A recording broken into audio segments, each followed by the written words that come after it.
lunch session, audience are not putting any questions in the question and answer box.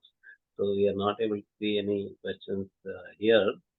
Now, the last but not the least of the talks in the symposium from our own great celebrity, Dr. Sriprada Indrakanti. I call her celebrity because she is the youngest.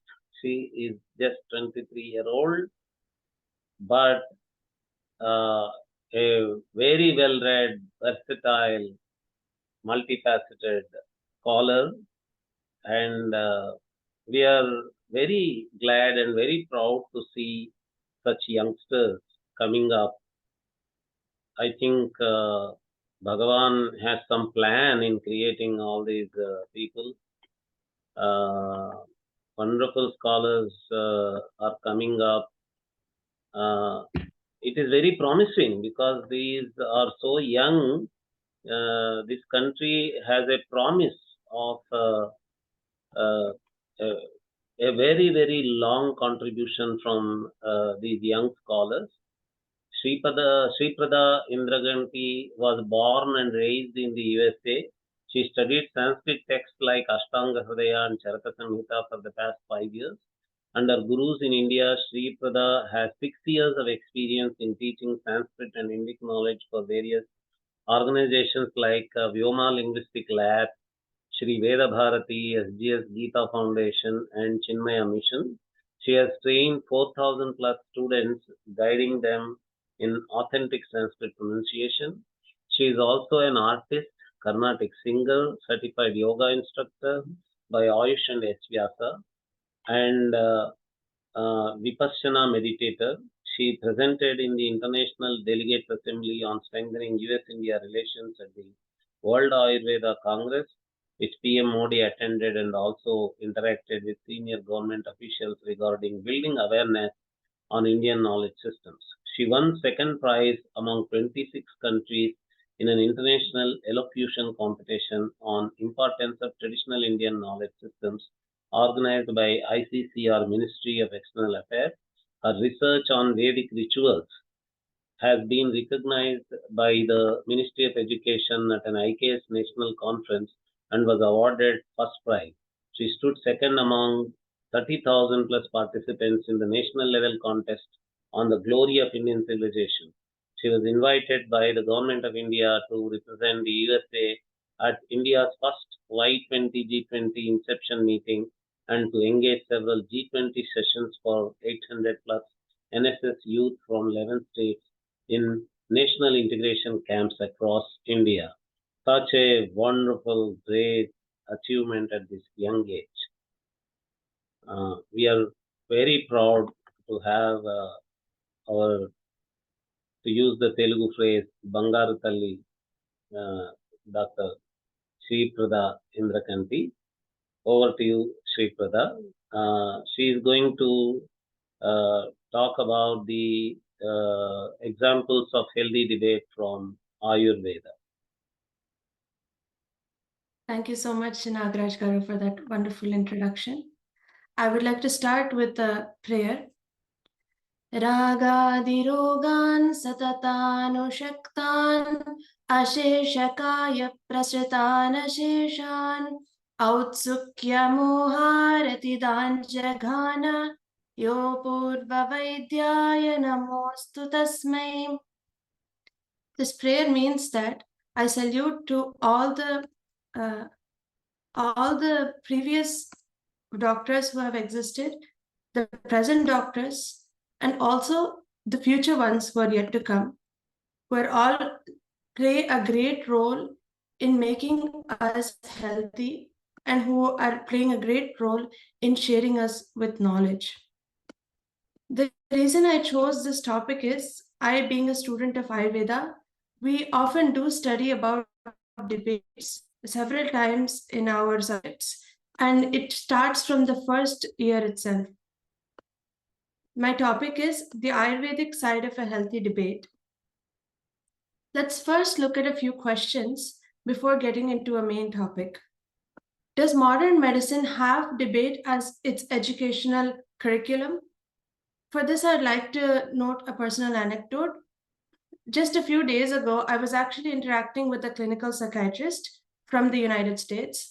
I asked her whether you have are you allowed to participate in debates with your colleagues at workplace, or did you study about this during your medical school course?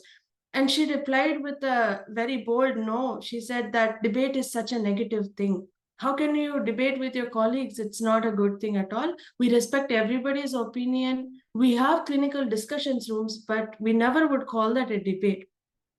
This really helped me to open up my perspective, because being an Ayurvedic student, we always saw the beauty of debate. Debate was, as the previous Dr. Ketoji has mentioned, that debate is a spiritual sadhana.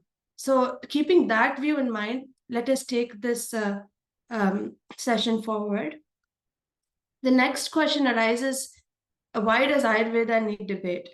So, Ayurveda is a medical science. Why would a medical student need debate? Actually, let me clarify that. Ayurveda is not just a medical science, it's actually the science of life. Ayushaha Sambandhi Veda Ayurveda iti. And here you can see the syllabus. I've literally pulled up the syllabus here, which is the first page of the whole Bachelor of Ayurvedic Medicine and Surgery. And it starts with a very important point, that is Ayurveda Darshana Nirupana. What are darshanas? They give us perspectives on life. And these are such an important, they set the foundation for future studies in Ayurveda. The first things we learn in Ayurveda are Nyaya Shastra, Vaisheshika, Sankhya. And I really feel that Ayurvedic texts, when they start enumerating various concepts, they see that Sankhya is actually the content of the whole Ayurveda. But Nyaya give us the tools to understand that content. So how can you separate Ayurveda and Nyaya Shastra? And a few more questions that we have are, so if I'm saying that there are Ayurveda has debate, then what would those texts be? Is there any proof of the debate? And if there is proof, is it the same as the proof, or is it the same as Nyaya Shastra? So for that, I would like to go into a few examples which I pull up from Charaka Samhita. Actually, Charaka Samhita contains so many examples of debate. Several chapters themselves are in the form of a debate. For the ease of understanding, I chose some of the interesting ones from various references scattered across Charaka Samhita. The reference for the first example is Atreya Bhadrakapiyam Adhyayam. This is the Charaka Sutra Sthana, that is the first sthana in the 26th chapter. This talks about the historic dialogue on how many rasas are there. Rasa here meaning a taste. So taste, you can count on the top of your fingers, say sweet, sour, salty, bitter, pungent. You can think of a few, right? But there were actually acharyas, scholars, who were deciding on what is the right number for this. And this took place in that beautiful Chaitra Ratha. And the participants were Atreya, Bhadrakapya, and so many other scholars who were advanced in age and scholarship. Ete Shruta Vayo Vriddha Jitatmano Maharshayaha. So these rishis were very self-controlled. That is the description of the setting before we start the debate. This is how the debate looked like. Several scholars put forth their opinion, and then they went on to saying the justifications to why they believe this is true. We look at it in the form of a table so that we can understand how beautifully there is their justifications, the scholars, and how Atreya Maharshi actually counters every single scholar with a perfect justification himself. Bhadrakapya, the first scholar is Bhadrakapya. He says that there is only one rasa, that is water, udaka. And then if we think of udaka, jalam, is that the only rasa? But now we just thought that there are sweet, salty, sour. How can water be the only rasa? So Atreya doesn't say just no. He goes off further and says, Tesham Shannam Rasanam Yoni Rudakamiti. So for all the rasas, the primordial source is water itself. Because of the water in your saliva, you're able to taste a rasa, but that doesn't make water the only rasa. That's the justification he gives. And then we see Shakunteya Brahmana say that Chedaniya and Upashamaniya. And Atreya beautifully counters the saying, Chedanopashamane dve karmani. These two are actually actions. Chedaniya meaning to deplete and Upashamaniya meaning to nourish. So when you eat sweets, you feel that you are nourished. But when you eat something spicy, it feels like it is cutting down on your fat. So these are two actions, but they are not rasas themselves, is what he says. Then we go further to the next scholar, Purnaksha, who says a similar thing and adds sadharana. And further, we see so many other acharyas giving their views. And you see Rajarshi Shriman Varyovida. He says Guru Laghu Shita Ushna. These are all gunas, says Atreya. Teshvashrayeshu Dravya Sanyakeshu Guna. Guru Laghu Shita Ushna Snigdha Rukshadyaha. That is the heaviness, lightness, coldness, hotness, and oiliness and dryness. These are all qualities, but they can be rasas. And Kumara Shiras Bharadwaja says that these are derived from Panchamahabhutas. How can you say that they are rasas? Basically, he meant that Parthivya, Apya, Vayavya, Akashya, these are the kind of explanations he gave, that they are just 5 rasas. Then you see Rajarshi Nimi says that there are 7. He gives Madhura, Amla, Lavana, Katutikta, Kashaya, and he adds Kshara. Kshara is what Atreya says is Ksharanat Ksharaha. Kshara is a corrosive dravya. It is actually a substance. It is not a particular taste. It has tastes like Lavana and Katu, but it is not a taste by itself. And Kankayana says there are infinite rasas. How can we say that there are infinite, says Atreya? Because even in combination, Ashriya Guna Karma Samswada Visheshanam Aparisankhayatvat, he says that there are so many innumerable, maybe combinations, but when you look at its source, it is the same. When you look at the Guna and Karma, they have very unique identities. So these are some of the ways in which Atreya gives his a justification, counter argument towards the rasas given by these scholars. The concluding statement, let us conclude. This is the pratigna given by Punarasu Atreya. But I wanted to conclude this example with the statement. Shadeva rasa ityuvacha Bhagavan Atreya punarvasuhu madhuramla lavana katutikta kashayaha. So he mentions that there are only 6 and these 6 only. So that is a beautiful way in which that debate is conducted.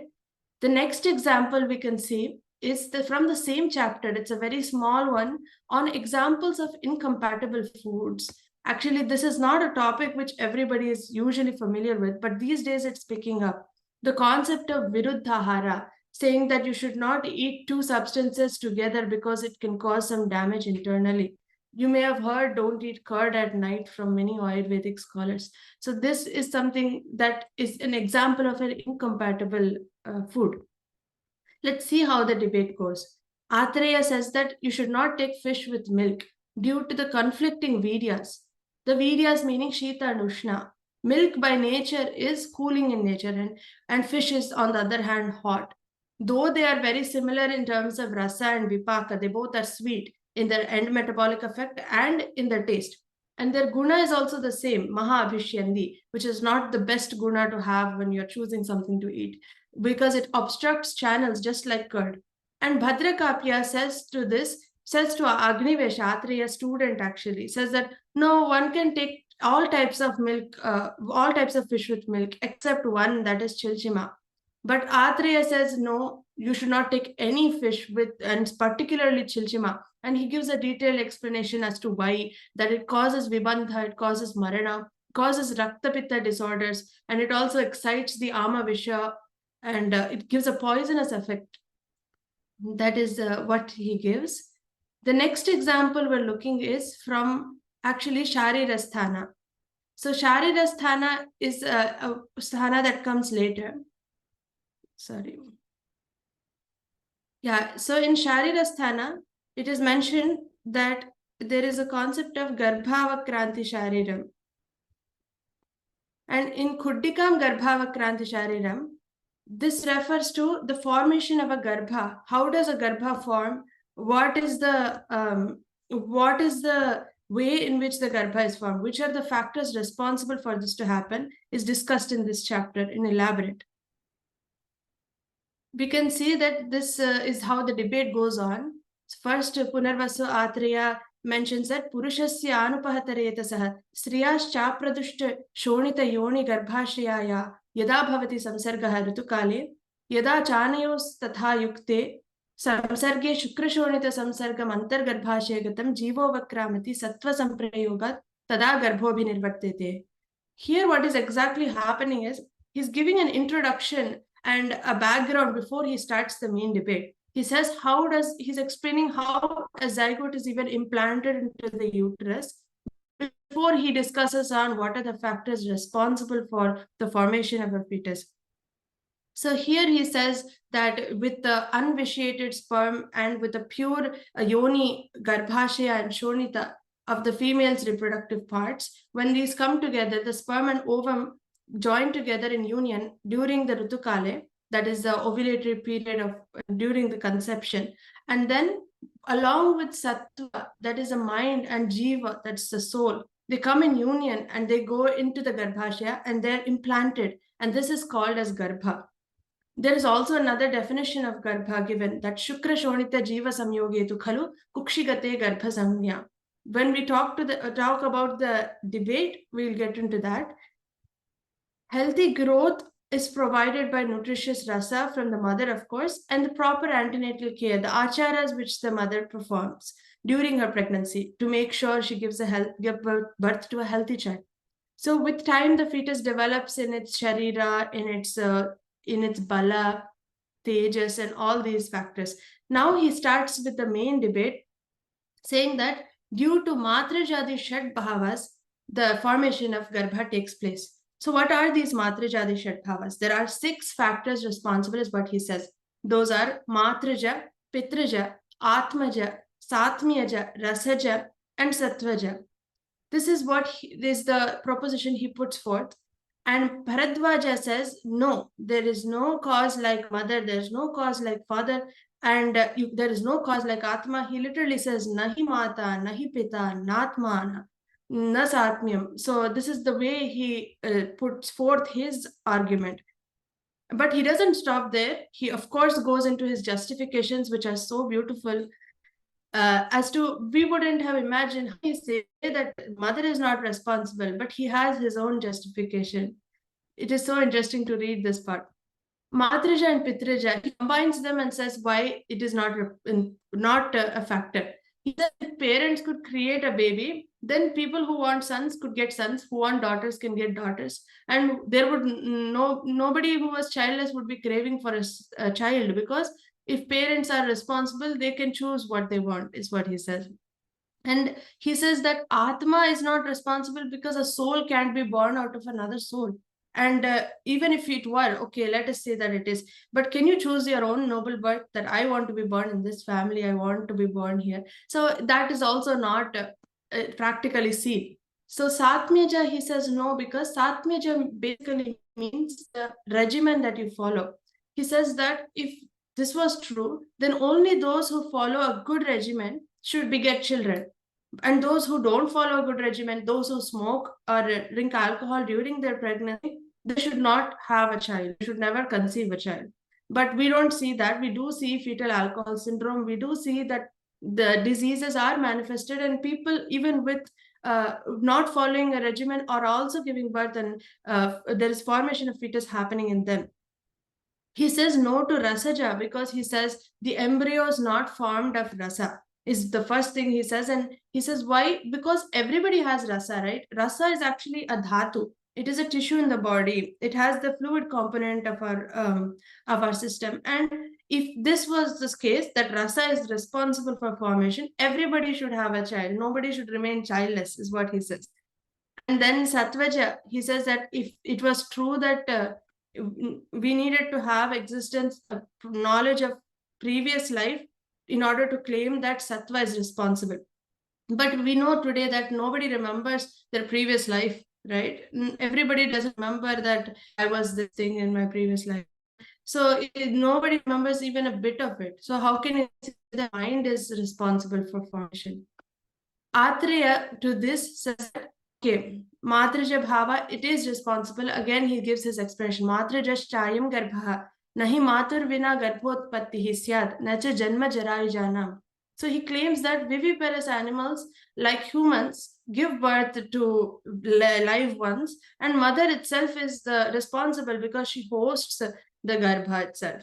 So that is explanation, and he goes on and tells a few other explanations that okay, you said that no to Satmeja meaning the judgment. So although the wholesome regimen may not be solely responsible, along with other factors like Pitrija, Matrija, and Atmaja, it is responsible. And without rasa, even the mother can't survive, is what he says. So with blending factors like with Matrija, Pitrija, Atmaja, the mother also, the baby is able to be formed with this. And we see the specific derivatives, meaning that what is the proof for Matrija Bhavas? What does a mother contribute in the formation of fetus? And Atreya mentions that Tvak cha lohita cha mamsan cha medas cha navish cha hridayan cha kloma. So he mentions all the organs and structures which the mother contributes, the softer structures. And Pitra contributes Keshash, Mashru, Madanta, all the extra other ones. He mentions that the sattva is responsible because although everybody does not remember the previous life, but people do remember if their sattva is strong, and those people are called Jatismara, is what he mentions. Let's go to the final example. Here we have Sharira Vichayam Shariram. This is from the 6th chapter of Sharirasthana. So the last two examples were from Sharirasthana. This is a view about various sages and their opinion on which is the first organ of fetus to be developed. So we're still talking about the manifestation of fetus and the Sharira as a whole, the holistic human.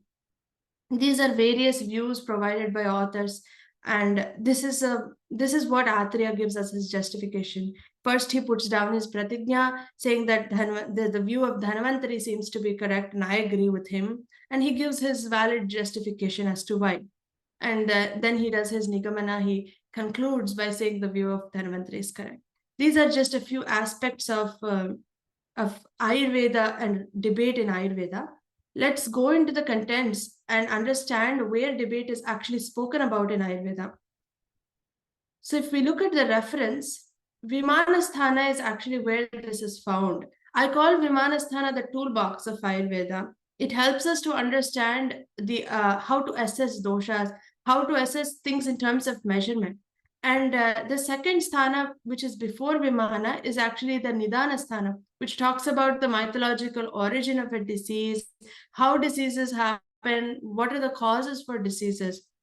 Before Nidana is Sutra. We saw the first two examples about Rasa and Viruddhahara from Sutra Sthana.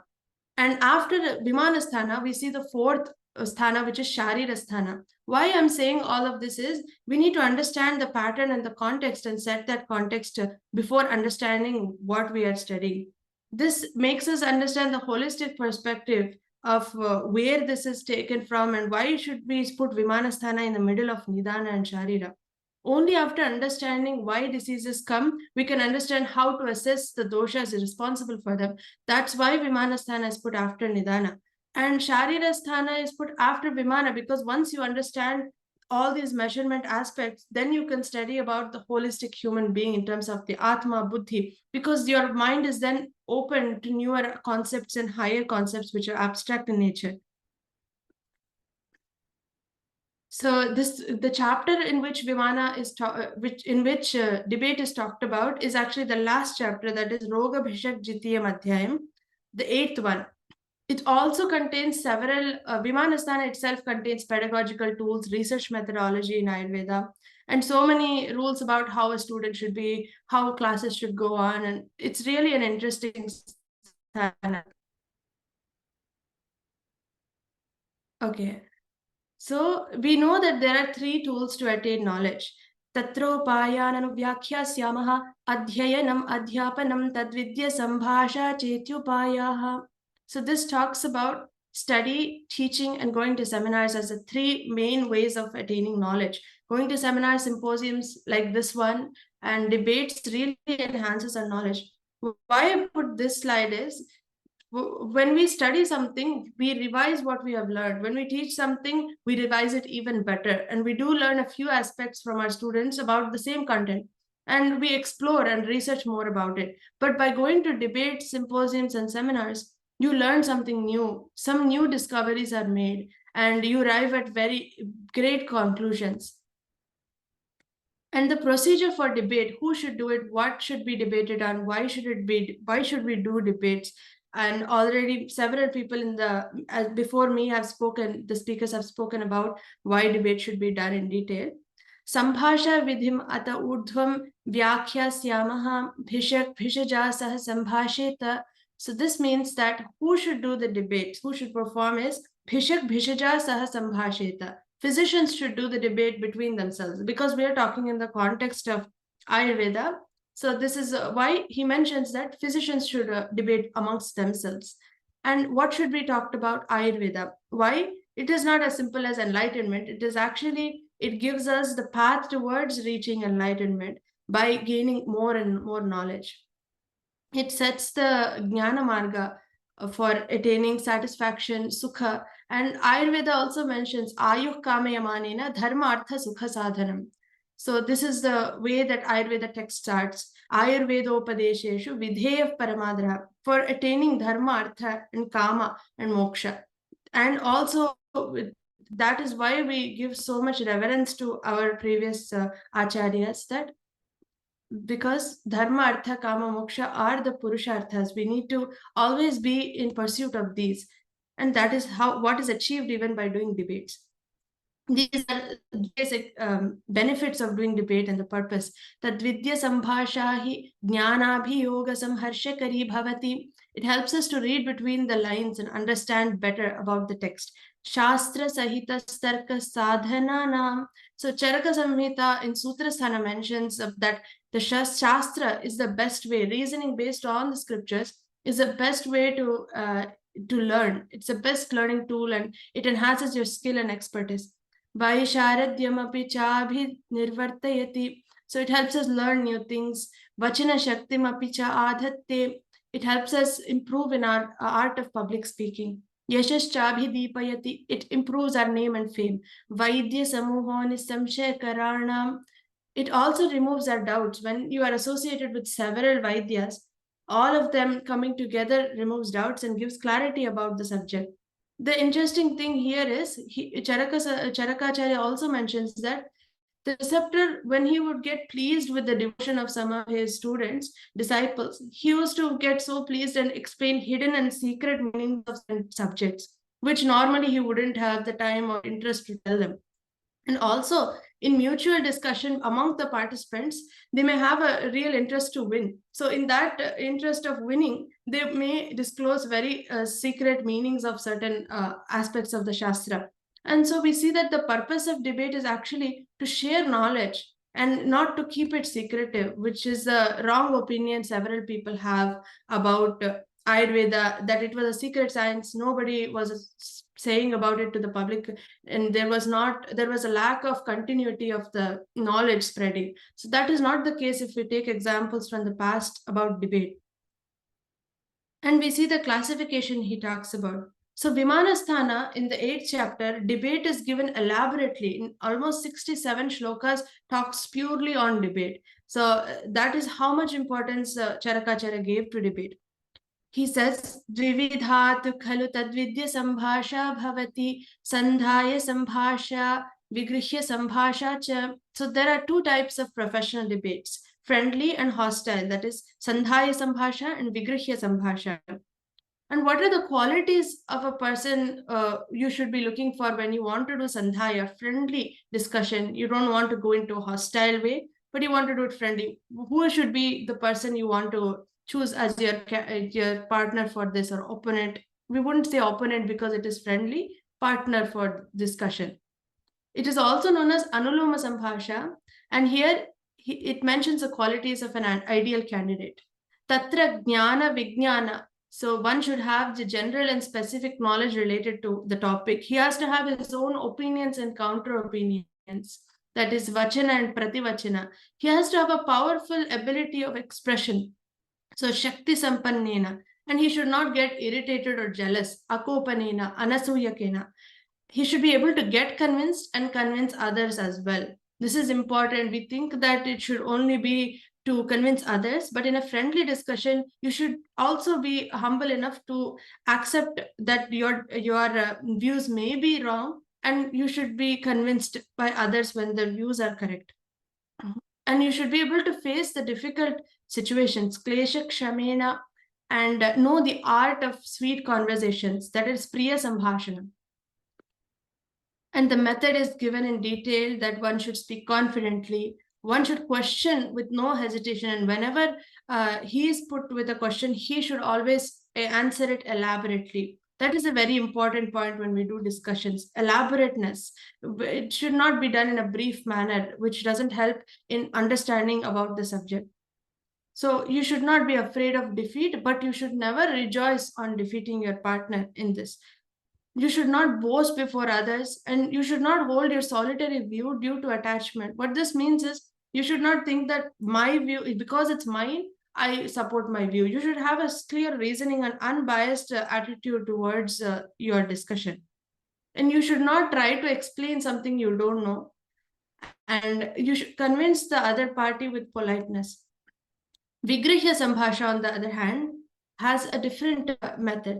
And also, you should only participate in Vigrahya Sambhasha after understanding whether you are going to get something out of it, and only after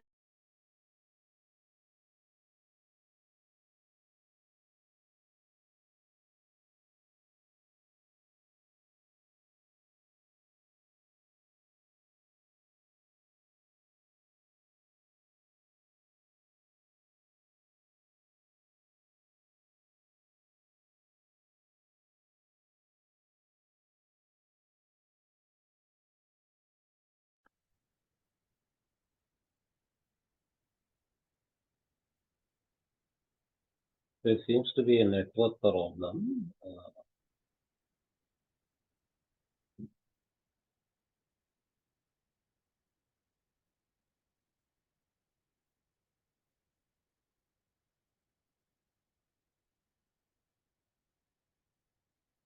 Let us wait before she connects back and continues this wonderful talk. There are a few questions by some people, but Krishna Chaitanya Kopishetty ji has already got his answer from another slide. And Shrikant Janadagni ji has this question: can Shukra and Shonita be translated as sperm and egg? And we will put these questions to Sriprada, Dr. Sriprada. Dharmartha Sukha Sadhanam is what is mentioned, right? Does that include Apurgha as well? In what sense Ayurveda is classified as a darshana? Does that mean it provides results in Tattva-jnana, with the Tat being the ultimate and not just the Sthula Sharira? So these questions let us put to her. When she finishes her talk, we can put these questions to Sri Prada.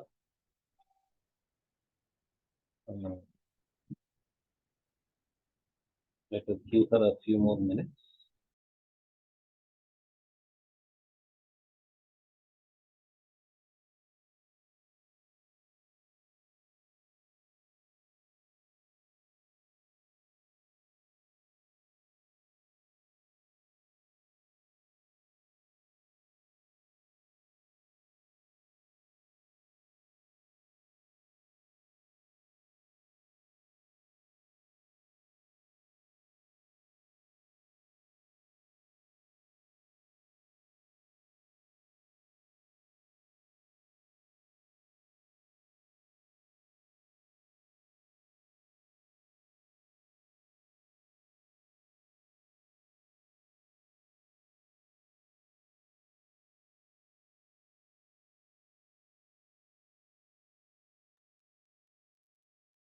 Before she connects back, let me share with you a few announcements. We are going to have a symposium on Vedanga. Actually, there was a symposium on Vedangas. We covered other Vedangas earlier. The next symposium on Vedangas on the 14th of October that is going to come. We are going to cover Jyotisha and Kalpa. The as part of Kalpa, we are going to cover Shulba Sutras and other works.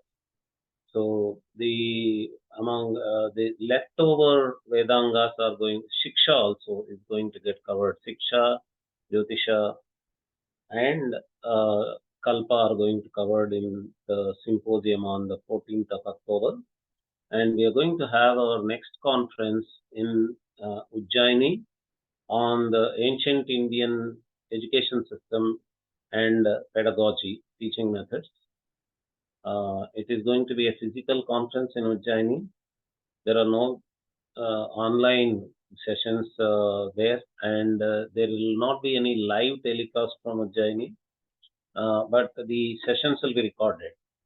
And for those who need to know, even this symposium is getting recorded, and the recorded sessions will be uploaded to our INDICA YouTube channel. All the talks of today will be uploaded to INDICA channel. Usually, the entire recording as a raw recording gets uploaded immediately, but individual talks have to be edited in our editing room by our colleague Koti Garu. Once he edits the whole symposium into individual talks, he will upload the individual talks with titles on the Indica channel. There, some people were asking for the PowerPoint presentation files, but these PowerPoint files also will be anyway used in the videos. So, because the presenters did not share the PowerPoint files with us, we are not able to share them with you. But the video recordings will be shared.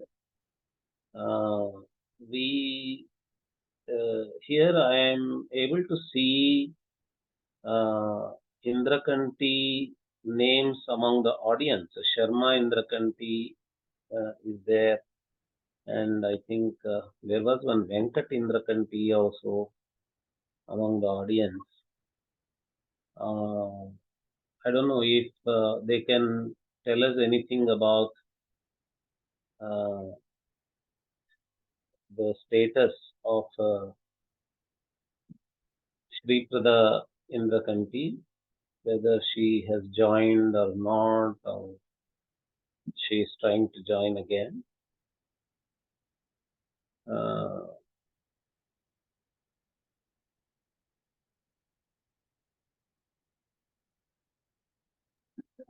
I tried calling her, sir, but unable to reach. I don't know whether this two names in the audience, Sharma Indrakanti, there are two Sharma Indrakanti logins in the audience.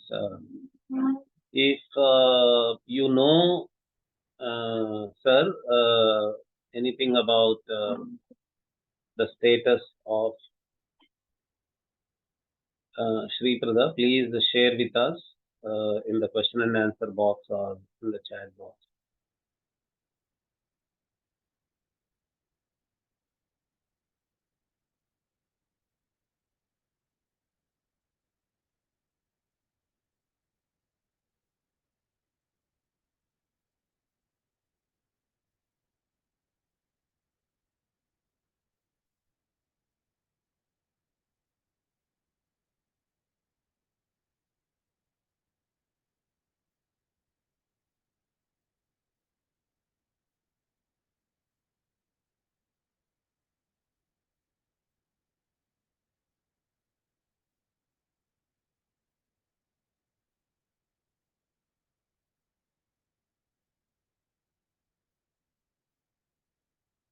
Srinivas Garu, can you promote Sharma Indrakanti as a panelist so that they can speak with us and share if they know anything about the status?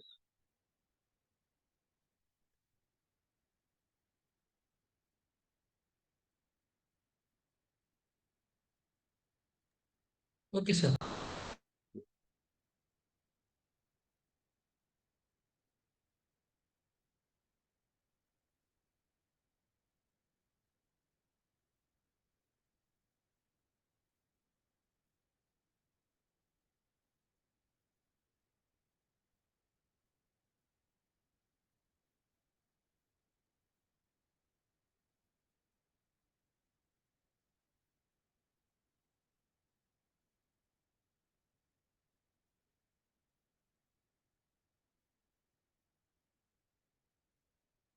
Or she herself has joined back.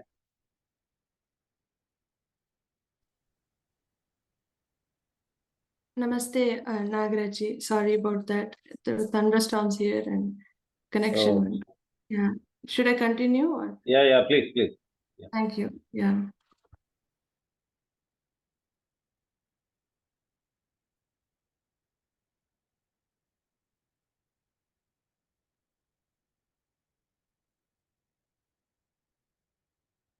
Yeah, so we were at the 24th slide.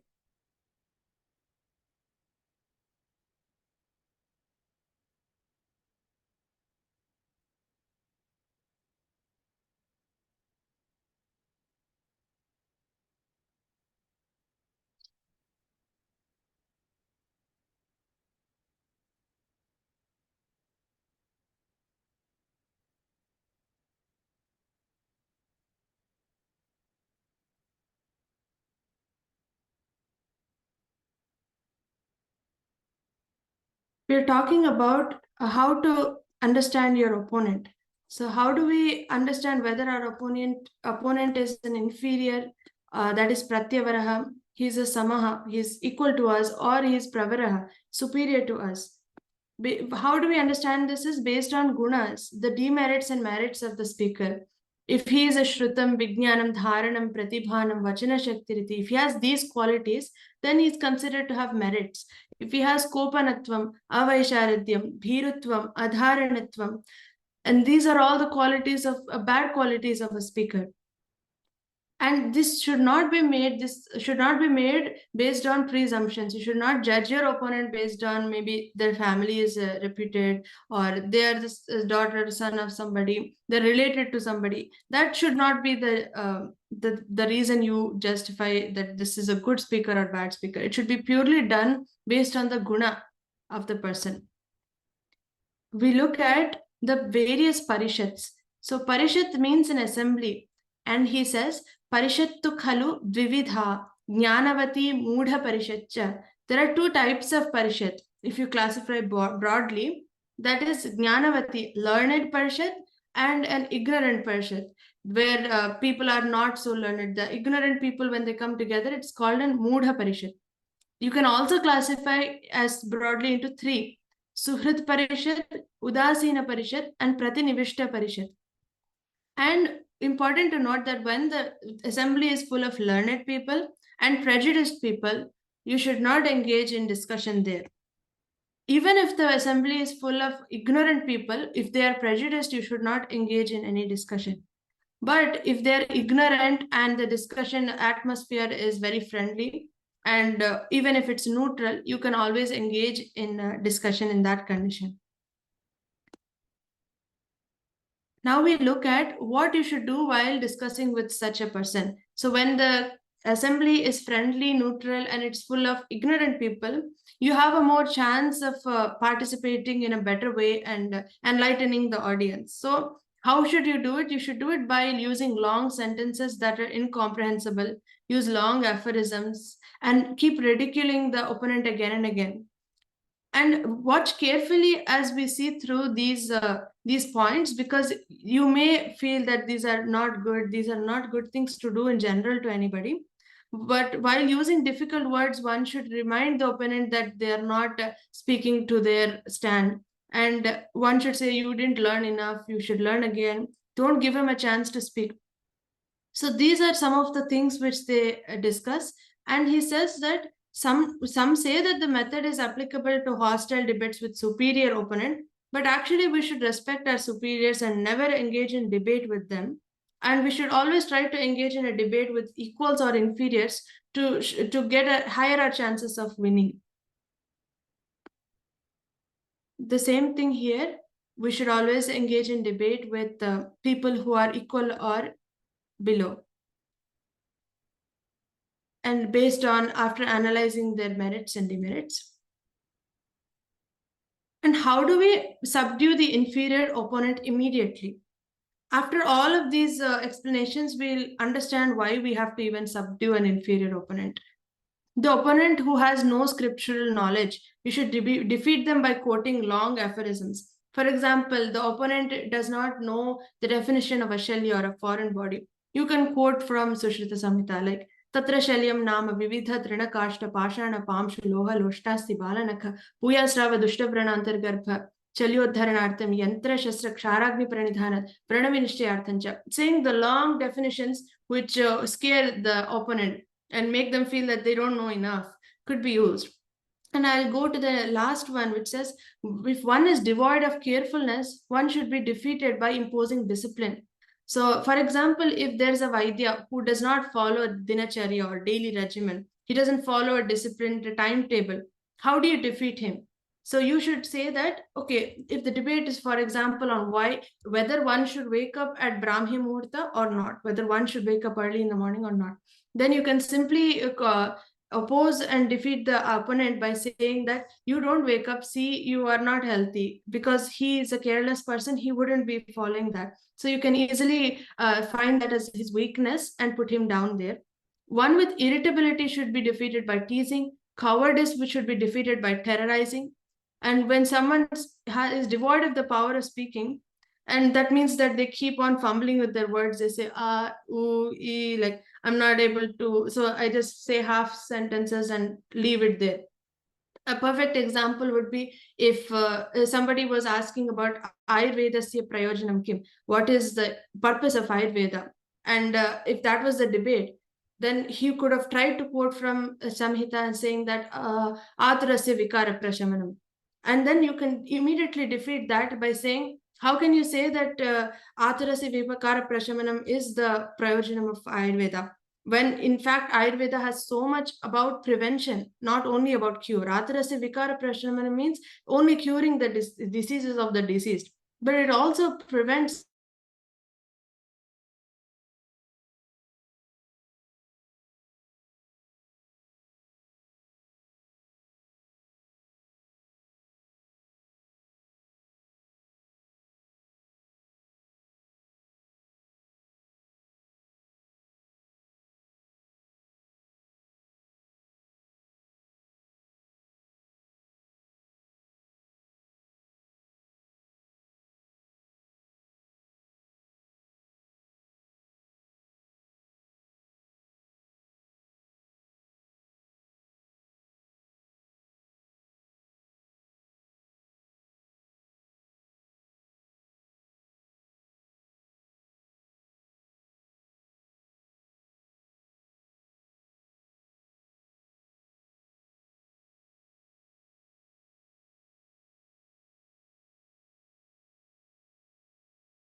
yeah, let me share again.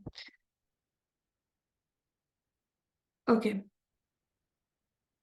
So we were talking about why we should subdue the opponent. This is because many a times what happens is in an assembly of several speakers, there are some people who just come to disturb and to just demean everybody and just show their superiority complex. They don't have any positive approach. They do more of the Vitandavada, and they don't have any intention of advancing the science. In that case, you want to save some time. You don't want to spend so much time arguing with the fools. So you want to immediately defeat them, get them out of the picture, and so that you can proceed your debate with more superior and advanced people who have good intentions. And so that is the reason why we should subdue the inferior opponent. These are general guidelines on how to prepare and record for a debate. We should select the subject which is favorable to us, which is difficult for the opponent, such things. These are vocabulary given in Charaka Samhita. I've just put up 10 here, but actually, did you know that Charaka Samhita Vimanasthana 8th chapter, which is the context for our discussion, contains 44 terminologies just regarding the Vada Marga. And these are just a few that I've put up here. We can go to the next part where these are a few of the vocabulary words. And just in the starting of the session, we looked at some of the examples.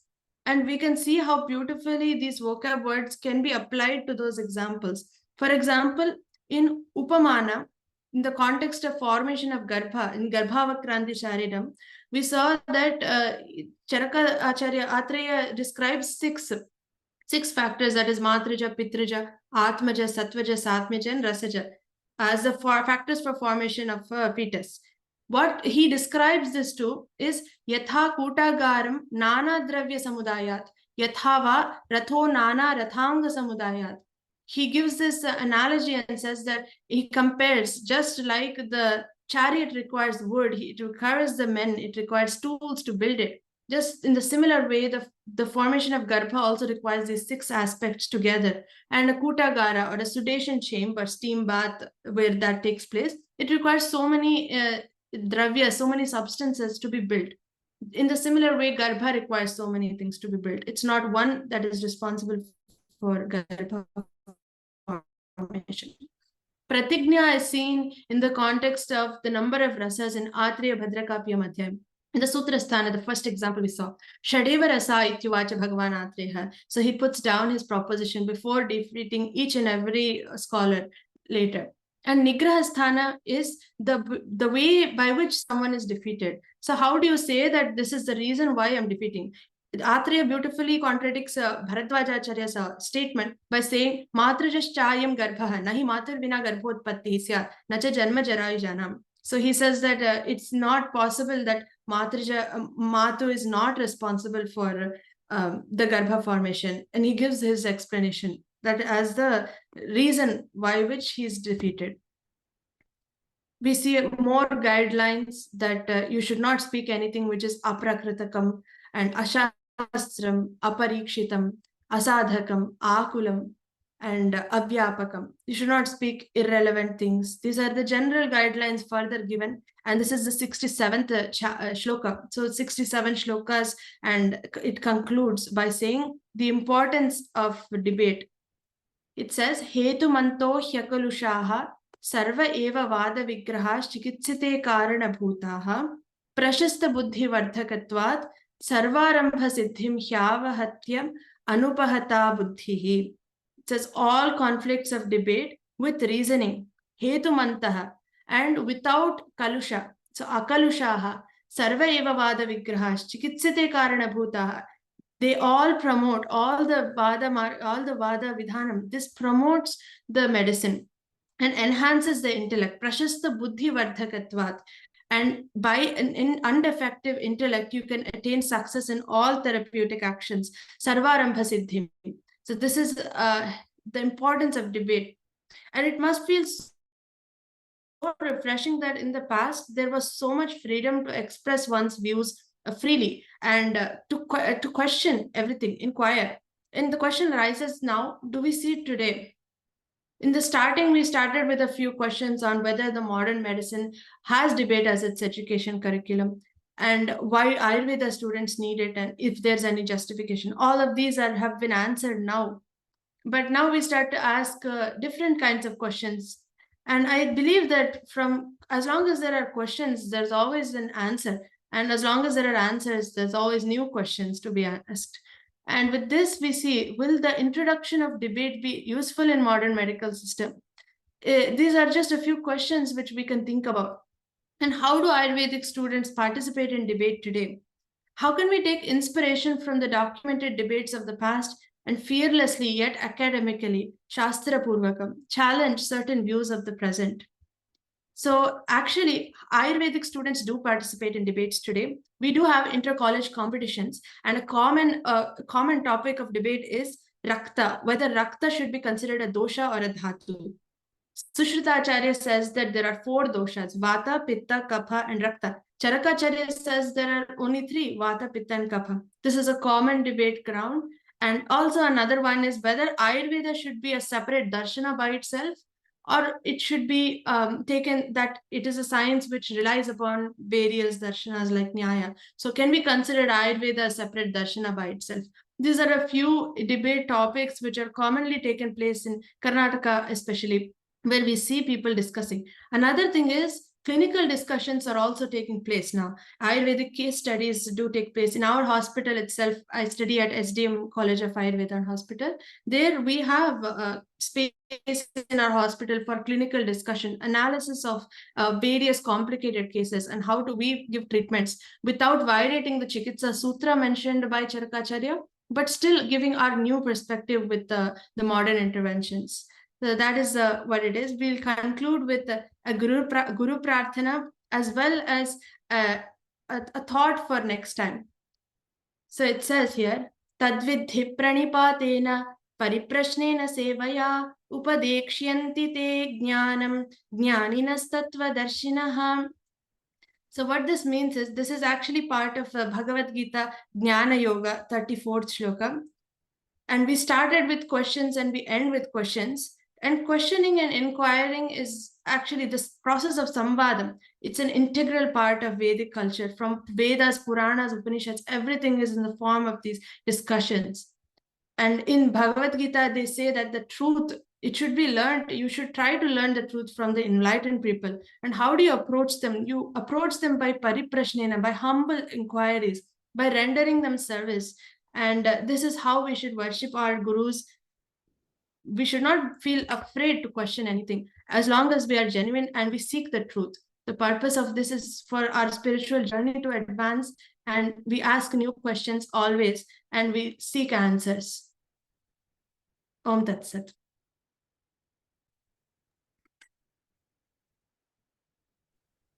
Thank you, Sriprada.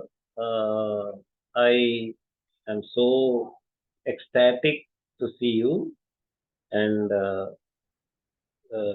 attend your presentation. Such a scholarly, erudite presentation, such a meticulously detailed presentation, well-studied presentation particularly, and for your age, this is an extraordinary achievement. We see a great promise in you. There are 80 more years at least that we can hope your contributions to Indian knowledge systems. I want to congratulate your parents, thank them for bringing you up like this and provide to the society.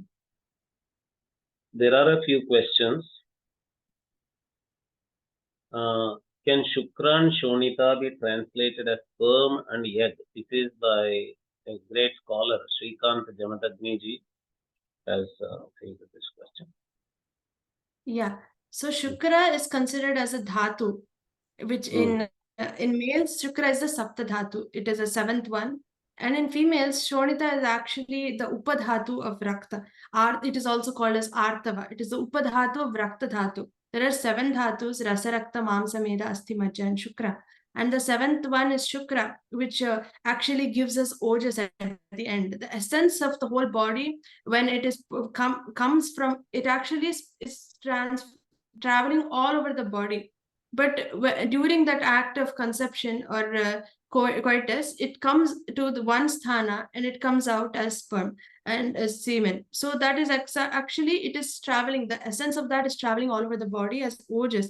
And Shukra Dhatu is just its sthana where it comes out. And Artava is actually the Upadhatu of Rakta. They have very different approach. In modern, it is considered as they are just sperm and ovum. But in Ayurveda, they are actually looked as dhatus. And there was one question from Krishna Chaitanya ji, but I think he already got the answer. Dharmartha Sukha Sadhanam is what is mentioned, right? Does that include Apavargaha Mokshaha as well? In what sense Ayurveda is classified as a darshana?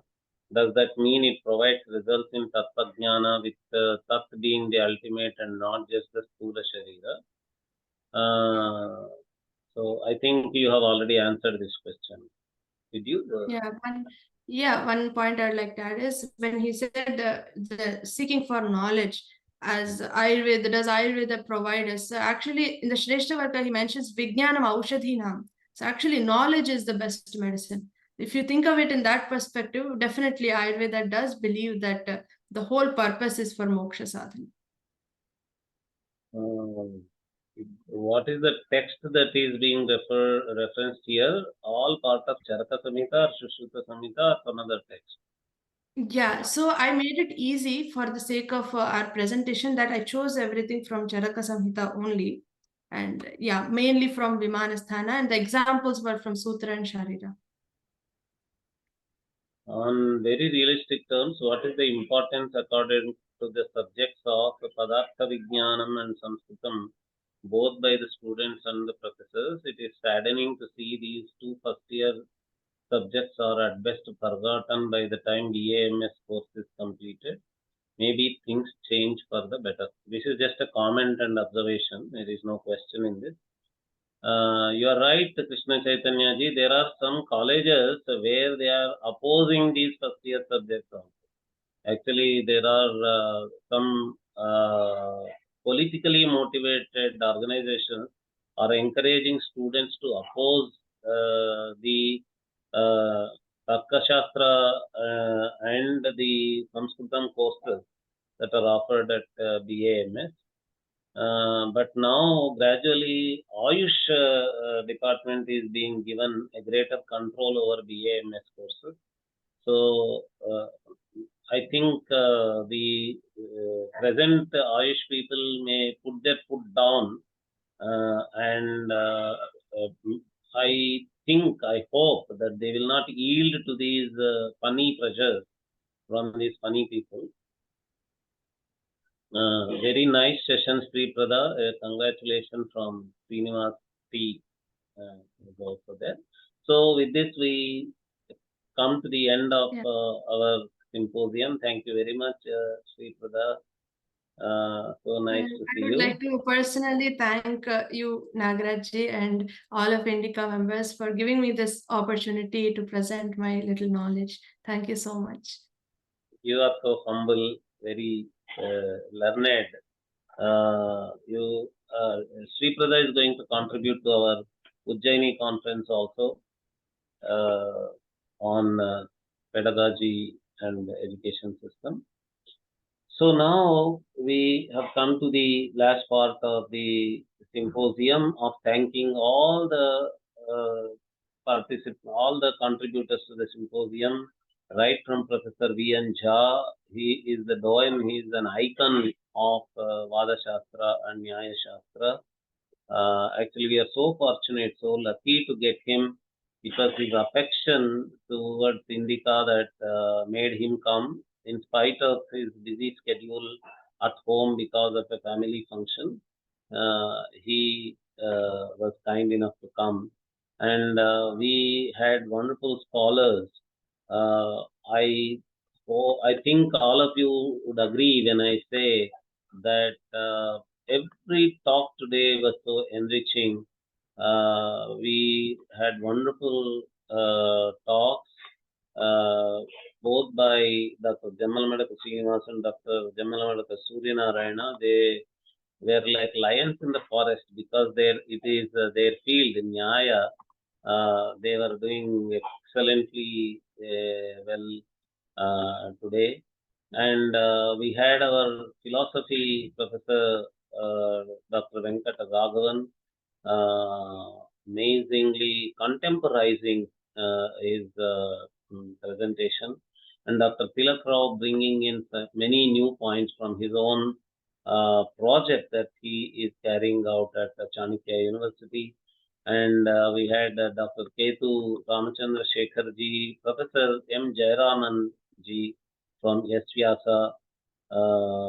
Amazing, eloquent presentation by Professor Jairaman ji, and taking Vada into spiritual practice by Ketu Ramachandra Shekharji. And finally, the presentation by our Dr. Sriprada Indrakanti, bringing out such wonderful aspects with examples from the proper main text of core text of Ayurveda.